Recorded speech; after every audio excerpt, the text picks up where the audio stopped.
Okay. So, అది ధరణి portal మీద మన ఉదయకాంత్ గారిచ్చిన విశ్లేషణ. సార్ మరొక సంచలన నిర్ణయం. కాంగ్రెస్ పార్టీ తీసుకున్న మరొక సంచలన నిర్ణయం ఏంట్రా అంటే వీఆర్ఓ వ్యవస్థను మళ్ళీ తీసుకురావడం అనేది. నిజంగా ఇదొక సంచలన నిర్ణయం. అసలు గత ప్రభుత్వం ఎందుకు దీన్ని రద్దు చేసింది? మళ్ళీ కాంగ్రెస్ ప్రభుత్వం ఎందుకు ఈ వీఆర్ఓ వ్యవస్థను తీసుకురావాలనుకుంటుంది? ఏంటి దీనివల్ల ఎందుకు ఆ ప్రభుత్వం తీసేయాలనుకుంటుంది? మళ్ళీ కాంగ్రెస్ ఎందుకు దీన్ని మళ్ళీ తీసుకురావాలనుకుంటుంది? సరే ఒకటి ఉదయ్ నేనేం చెప్తానంటే లాస్ట్ టైము వీఆర్ఓ వ్యవస్థను గత 3 సంవత్సరాల క్రితం తీయడం జరిగింది. అందులో భాగంగా ధరణిని ఇంప్లిమెంట్ చేస్తున్నాం. ధరణి వెబ్సైట్ వచ్చింది కాబట్టి ఇదివరకు అంటే అప్పుడు కేసీఆర్ అసెంబ్లీలో మాట్లాడిన మాటలు, అప్పుడు ముఖ్యమంత్రి గారు మాట్లాడిన మాటలు మనం ఒకసారి మళ్ళీ రివైజ్ చేసి చూసుకుంటే ఎవరైతే వీఆర్ఏస్ వీరున్నారో గవర్నమెంట్ ఒక శిస్తు కలెక్ట్ చేసే బాధ్యత, రెస్పాన్సిబిలిటీ, డ్యూటీ వాళ్ళది. సో కాబట్టి అది అవసరమే లేదు. మేమే ఉల్టా ప్రభుత్వం అంటే ఆయన స్టేట్మెంట్ నేను చెప్తున్నా.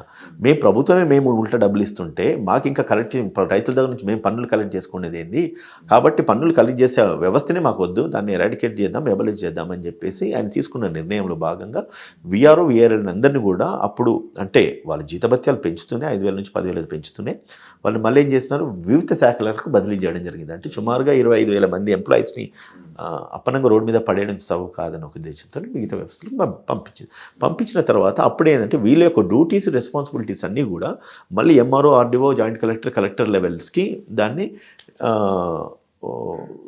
అంటే వాళ్లకు ఆ బాధ్యతలు అప్పగించడము, తద్వారా వీఆర్ఓ వ్యవస్థ అంతా కూడా లేకపోవడము. దీనికి గల కారణాలు ఏంటంటే misuse of records, building of records అంటాం. ఏంటంటే ఈ ప్రాపర్టీ నాది, దీన్ని కౌలుదార, వీడి పట్టదార, కాసుదార అనేది వీఆర్ఓలు ఏవైతే ఉంటారో వాళ్ళు రికార్డ్ బిల్డ్ చేస్తారు. రికార్డ్ బిల్డ్ చేసి గవర్నమెంట్ రికార్డ్స్లో రాస్తారు. అక్కడ మిస్యూజ్ చేస్తున్నారు, తప్పుడు లెక్కలు రాస్తున్నారు, తప్పుడు పేర్లు ఎంట్రీ చేస్తున్నారు. కాబట్టి ఈ వ్యవస్థను పూర్తిగా తొలగించేసి ప్రాపర్గా సిస్టమేటిక్గా ఉండాలంటే ఈ ధరణి యొక్క వెబ్సైట్ అనేది ఏదైతే ఇంప్లిమెంట్ చేస్తున్నామో తద్వారా ఈ యొక్క రికార్డ్స్ అని కూడా సిస్టమేటిక్గా ఉంటాయనేది ఆనాటి ప్రభుత్వం, ఆనాటి ముఖ్యమంత్రి గారు తీసుకున్న నిర్ణయాల్లో భాగంగా ఈ యొక్క వీఆర్ఓ వ్యవస్థను పక్కదో పట్టించడం జరిగింది. అది నిన్నగాక మొన్నట్టు 2 days బ్యాక్ మా ప్రభుత్వం, కాంగ్రెస్ పార్టీ ప్రభుత్వం, రేవంత్ రెడ్డి గారి ఇన్స్ట్రక్షన్స్ వరకు రెవెన్యూ మినిస్టర్ పొంగులేటి శ్రీనివాస్ గారు మాట్లాడుతూ అన్నారంటే ఆ వ్యవస్థను మళ్ళీ కూడా మేము వెనక్కి తీసుకుంటాము. అండ్ వీఆర్ఏలు ఎవరైతే వీఆర్లు ఉన్నారో విలేజ్ మీద పట్టు ఎక్కువ వాళ్ళకు ఉంటుంది. ఎంఆర్ఓస్, ఆర్డీఓస్ కంటే, కలెక్టర్స్ కంటే కూడా ఒక విలేజ్కు వీఆర్ఏ వ్యవస్థ అనేది ఒక పట్టుకొమ్మ లాంటిది, ఒక వేరు లాంటిది, ఒక నార లాంటిది. వాళ్ళకు ప్రతి భూమి, ఇప్పుడు మీ ఊరికి వెళ్తే, మీ ఊరు ఎక్కడిదా? నెల్లూరు అనుకోండి. నెల్లూరులో ఉదయ్ ఎవరు, ఉదయ్ తల్లిదండ్రులు ఎవరు, ఉదయ్ కుటుంబ సభ్యులు ఎవరు, ఉదయ్కి ఎంత ఎక్స్టెంట్ ఆఫ్ భూమి ఉంది, ఒక ఎగ్జాంపుల్ కింద చెప్తున్నా. ఇది ఒక స్థానికంగా ఉండే వాళ్ళకు పూర్తి అవగాహన ఉంటుంది. ఒక కలెక్టర్కో లేకపోతే ఆర్డీఓల కంటే కూడా పూర్తి అవగాహన వాళ్ళకు ఉంటుంది. అటుంటప్పుడు రేపు ఓనర్షిప్ ఆఫ్ రైట్స్ ఏదైతే మనం క్లెయిమ్ చేస్తామో తెలిసిన దాని మీద అవగాహన ఉన్న వాళ్ళు, ఆ ఆఫీసర్స్ కానీ, ఆ సంబంధిత సిబ్బంది ఎవరైతే ఉంటారో వాళ్ళ దగ్గరికి వెళ్ళి మనం ఒక దరఖాస్తు పెట్టుకుంటాం. ఈ వీఆర్ఓల దగ్గరికి వెళ్ళి ఈ భూమి నాది, మా నాన్నగారు చనిపోయిన తర్వాత దీనికి మేము లీగల్ హెయిర్స్ మేము ఎన్నో ఏళ్ళ నుంచి కాస్ట్ చేసుకుంటూ పట్టా చేసుకుంటూ ఉన్నాము, పట్టాదారులు మాకు ఈ ల్యాండ్స్ మాకు ట్రాన్స్ఫర్ చేయగలరని చెప్పి పెడితే అది ఇమ్మీడియట్గా వర్క్ ఇంప్లిమెంటేషన్కి వస్తుంది. అదే గనక ఒక మండలికి ఎంఆర్ఓ ఉంటాడు, ఒక గ్రామానికి ఒక వీఆర్ఓ ఉంటారు, విలేజ్ రెవెన్యూ అంటే ఒక గ్రామానికి. ఆ వాళ్ళకి ఉన్న అవగాహన, పట్టు, access to the public MRO కంటే కూడా ఎక్కువ ఉంటుంది.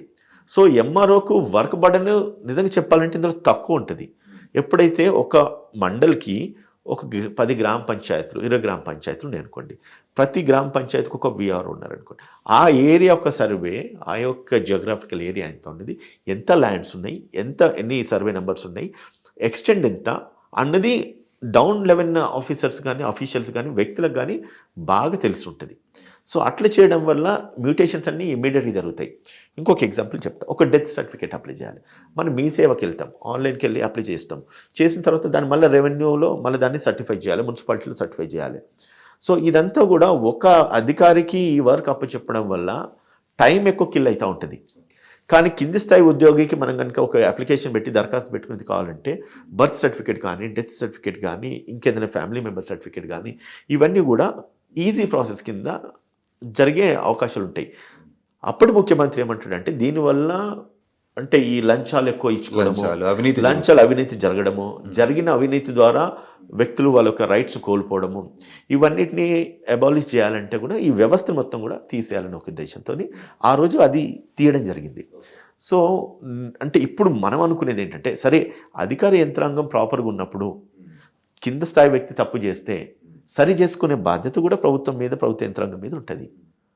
అది చేసుకోవడం చేతగాక ఆ వ్యవస్థను కూడా మొత్తం పూర్తిగా తప్పుదోవ పట్టించేసి పెద్దలకు పెద్దదారులకు భూములు అప్పచెప్పాలన్న ఒక దురుద్దేశంతోనే ఆనాడు ప్రభుత్వము చేసిన ఒక స్కీమే ఈ ధరణిలో ఉన్న కాలమ్స్ కాస్త పడదారు తీసేయడము. ఆ విఆర్ వ్యవస్థను కూడా పూర్తి తొలగించడం వల్ల ప్రజలు నష్టపోతున్నారు కాబట్టి దాన్ని మళ్ళీ రివైజ్ చేస్తూ ఆ ఎంప్లాయీస్ మళ్ళీ కూడా తీసుకొని public better what you call like అంటే అందుబాటులో ఉండి క్విక్గా వాళ్ళకు వర్క్స్ సమస్యలు పరిష్కరించే విధంగా ఆ దశగా కాంగ్రెస్ పార్టీ ముందుకెళ్ళాలన్న ఒక లక్ష్యంతో ఈ వీఆర్ఏని మళ్ళీ కూడా వెనక్కి తీసుకుందామన్న ఒక ఆలోచనతో నిర్ణయం తీసుకుంటున్నారు. బట్ ఇంకా పూర్తిగా అయితే ఇంప్లిమెంటేషన్ రాలేదు, బట్ వస్తుంది ఉదయ్ గారు. మరి ఏదైతే గత ప్రభుత్వం ఏ వీఆర్ఓ వ్యవస్థ ఉన్న అవినీతి లంచాల వల్ల అని వాళ్ళ కారణం చెప్పి రద్దు చేయడం జరిగిందో దాని మీద మీరు ఎటువంటి జాగ్రత్తలు తీసుకుంటారు? ఈ అవినీతి జరగకుండా మీరు ఎటువంటి జాగ్రత్తలు తీసుకుంటారు? ఇదివరకు చెప్పినట్లుగానే ఒకటి ఉదయ్, ప్రభుత్వ యంత్రాంగం ఉంది. ఒక వీఆర్ఓ తప్పు చేసిన దానిపై అధికారి ఎంఆర్ఓ ఉంటారు, ఆర్డీఓ ఉంటారు, జేసీ ఉంటారు, కలెక్టర్ ఉంటారు, ప్రిన్సిపల్ సెక్రటరీ, ముఖ్యమంత్రి, రెవెన్యూ మినిస్టర్ అందరూ ఉంటారు. ఆ కింది వ్యక్తి తప్పు చేసినప్పుడు దాన్ని సరిచేసే బాధ్యత మనకుంది. ఓకే, అదేతో చెప్తూ ఉంటాం కదా, ఎలుక దూరిందని ఇల్లు ఆరబెట్టుకుంటామని చెప్పేసి. చిన్న వ్యక్తి వాడు తప్పు చేసిన వ్యవస్థను మొత్తం కూడా మనం కొలాప్స్ చేయొద్దు, రైట్? సో కాబట్టి నేనేమంటా అంటే యంత్రాంగాలు, ప్రభుత్వ యంత్రాంగాలు ఉన్నాయి అధికారులను సక్రమంగా నడిపించుకోవడానికి. అక్కడ తప్పు జరిగితే సరిచేసే బాధ్యత ప్రభుత్వం మీద ఉంటుంది. దాన్ని విస్మరించుకొని టోటల్గా సిస్టమ్నే డెమాలిష్ చేయడం అనేది సరికాదు. అది మీ కాంగ్రెస్ పార్టీ ప్రభుత్వం నుంచి కూడా దాన్ని మాత్రం ఏకీభవించట్లేదు. రేపు ఒకవేళ మా పార్టీ నుంచి కనుక సిస్టమ్ ఇంప్లిమెంట్ చేయాల్సి వచ్చింది, వారిని తీసుకొస్తాం. మానిటరింగ్ కూడా బాగానే ఉంటుంది. ఖచ్చితంగా functioning of officials, higher authorities duties ప్రాపర్గా ఫంక్షన్ చేస్తారు. తప్పు చేసి మాత్రం వదిలిపెట్టే ప్రసక్తి అయితే లేదు. ఒకవేళ మీరు వీఆర్ఓ వ్యవస్థ మళ్ళీ కానీ తీసుకొస్తే గత వీఆర్ఓలని వీఆర్ఏలని గత ప్రభుత్వం వివిధ శాఖల్లోకి వాళ్ళని అలొకేట్ చేసేసింది అందరినీ. ఎందుకంటే రోడ్డు మీద పడేయకుండా తలా వాళ్ళకి ఎక్కడెక్కడ ఖాళీలు ఉన్నాయో అక్కడ వాళ్ళని నియమించడం జరిగింది. ఇప్పుడు మీరు కానీ మళ్ళీ ఆ వ్యవస్థను తీసుకొస్తే వారినే తిరిగి రిక్రూట్ చేసుకుంటారా, లేకపోతే కొత్త వారికి అవకాశించే అవకాశం ఉందా? ఇది గవర్నమెంట్ తీసుకోవాల్సిన నిర్ణయము. నా వ్యక్తిగత అభిప్రాయాన్ని అయితే నేను చెప్పడానికి నాకు ఎటువంటి మొహమాటం లేదు. గవర్నమెంట్ మా ప్రభుత్వమే అఫ్కోర్స్. నా వ్యక్తిగత అభిప్రాయం ఏంటంటే, ఎవరైతే అవగాహన ఉన్నవారు ఊరి మీద కానీ గ్రామాల మీద కానీ పట్టున్న వాళ్ళని వీళ్ళను ఆ రోజు ఆ ప్రభుత్వం తీసేసిన తర్వాత ఆ బాధ్యత అవగాహన పట్టున్న వాళ్ళని అప్పచెప్తే బాగుంటుంది. కానీ కొత్త వాళ్ళని తీసుకొని వస్తే మళ్ళీ వాళ్ళని ఏబిసిడీల నుంచి వాళ్ళని నేర్పించాల్సిన పరిస్థితి వస్తుంది. సో ఒకవేళ ఆ ప్లేస్లో రిక్రూట్ చేయాల్సి వస్తే అక్కడ ఏమన్నా అవసరం ఉండి వీళ్ళు ఎక్కడికైతే రీషఫిల్ చేసేసి పంపించున్నారో వాళ్ళని మళ్ళీ కూడా వెనక్కి తీసుకునే అవసరం ఏర్పడుతుంది ప్రభుత్వానికి. కాబట్టి వాళ్ళని తీసుకొని వచ్చేసి ఈ ప్లేస్లో భర్తీ చేసేసి కొత్త రిక్రూట్మెంట్స్ ఏమైనా ఉంటే కనుక అక్కడ నిజంగానే నీడ్ ఉందన్నప్పుడు చేసుకోవచ్చు. అండ్ ఇప్పుడు కూడా మా ప్రభుత్వం కూడా ఏం చేస్తున్నారంటే, అట్లీస్ట్ ఒక్కరిని, ఇదివరకు 2-3 ఉన్న పరిస్థితిలో ఎవరైతే అఫీషియల్స్ వర్క్ చేస్తున్నారో అట్లీస్ట్ ఒక్కరినైనా తీసుకొచ్చేసి ఇక్కడ పెట్టుకుంటే బాగుంటుందన్న ఉద్దేశంతో వీఆర్ ప్లానింగ్, అంటే ఒక ప్రణాళిక కొనసాగుతూ ఉంది. మరి అంటే ముఖ్యమంత్రి గారు ఏ నిర్ణయం తీసుకుంటారనేది మనం చూసేసి దాని మీద మన విశ్లేషణ మరి డిస్కస్ చేసుకోవచ్చు. ఓకే, ఉదయ్ గారు ఇంకొక దానికి సమాధానం చెప్పండి. ఇప్పుడు ఏదైతే మీరు వీటన్నిటిని ప్రక్షాళన చేస్తున్నారో ప్రతిదీ దాంట్లో ముఖ్యంగా రైతు బంధు అనేది చాలా ముఖ్యమైనది. మీరు అన్నట్టు చాలామంది కూడా ఏంటంటే ఎక్కువ ఎకరాలు ఉన్న భూస్వాములకి రిచెస్ట్ పర్సన్స్ కూడా రైతు బంధు వెళ్ళడం జరుగుతుంది. ఇది కరెక్ట్ కాదంటున్నారు. సో ఇప్పుడు మీరు దీని మీద ఏ స్టాండ్ తీసుకోబోతున్నారు? రైతు బంధు అనేది కూడా అదే కంటిన్యూ చేస్తారా, లేకపోతే కౌలుదారులను కూడా దీంట్లో చేర్చి వారికి కూడా న్యాయం చేసేవన్నా ఉందా? నేను ఒక విషయం చెప్తా. కాంగ్రెస్ పార్టీలో 6 గ్యారెంటీలు వచ్చినాయి. దాంట్లో ముఖ్యంగా కౌలు రైతులకు కూడా ఏడాదికి 15,000 రూపాయలు ఇవ్వడానికి ప్రభుత్వం నిర్ణయం తీసుకుంది. రైతులకు కూడా 15,000 ఇస్తుంది. రైతు కూలీలకు కూడా 12,000 రూపాయలు ఇస్తామని చెప్పేసి కాంగ్రెస్ పార్టీ మేనిఫెస్టోస్లో కానీ 6 గ్యారెంటీలో కానీ ఇది ఉంది ఉదయ్. సో కాబట్టి ఇది ఖచ్చితంగా ఇంప్లిమెంట్ అవుతుంది. సో అదేవిధంగా ఎవరైతే ఈ రైతు బంధు అనేసి క్లెయిమ్ చేస్తున్నారో అది రికార్డెడ్ డాక్యుమెంట్, అది పబ్లిక్ వెబ్సైట్స్లో ఉన్నాయి. ఇదివరకు ఎంతమందికి అయితే రైతు బంధు క్లెయిమ్ అయిందో, public revenue, government revenue, public ఏదైతే ఏ విధంగా అయితే రీచ్ అయిందో, రీచ్ అయిన రికార్డు మన దగ్గర ఉంది. కాబట్టి అర్హులు ఎవరు, అనర్హులు ఎవరు అన్నది కూడా సెగ్రిగేట్ చేయాలి, డివైడ్ చేయాలి. ఇప్పుడు చూడండి, ఏడాదికి 5,000 రూపాయలు పేదవాడికి ఎంతో ఉపయోగపడుతుంది. వాడికి 10 ఎకరాలు ఉందంటే 50,000 రైతు బంధు వచ్చిందంటే వాళ్ళకి ఎంతో హ్యాపీనెస్ ఉంటుంది. అదే 100 ఎకరాలు ఉన్నవాడికి ప్రాపర్టీ, ల్యాండ్ వాల్యూస్ ఎక్కువ ఉంటే, వాళ్ళ బిజినెస్ వాళ్ళకు ఉంటే, వాళ్ళ జీవనోపాధి వేరే రకంగా ఉంటుంది. అండ్ పద నేమ్ సేకో లేకపోతే ఆస్తులు ఉండాలి కదా అని చెప్పేసి కొనుక్కుంటారు.